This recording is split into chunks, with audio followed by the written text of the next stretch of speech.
Ассалаумағалейкум аналар, менің каналыма қош келдіңіздер.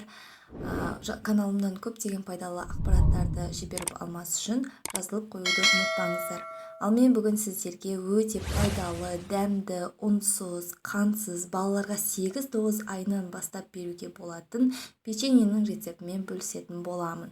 Ол үшін бізге бір стакан сулы, овсянка деп жатамыз, сол қажет болады, және де банан. Көбінесе сұлыны мен түнге бір стакан сұлыны алып, осылай жылы суға бұқтырып аламын. Сол кезде сұлының құрамындағы ферритин қышқылы бөлініп шығып, бұл залалсыздандыру, солай түнмен тұрса 8-12 сағаттыққа ол бізде залалсыздандырып шығады, яғни біздің денсаулығымызға зиян келтірмейді.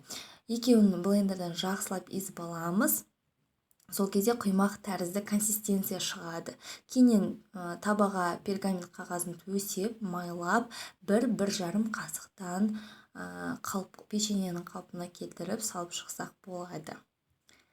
Кейіннен қызып тұрған пешке 180 градуста 15-20 минутқа пісіріп аламыз.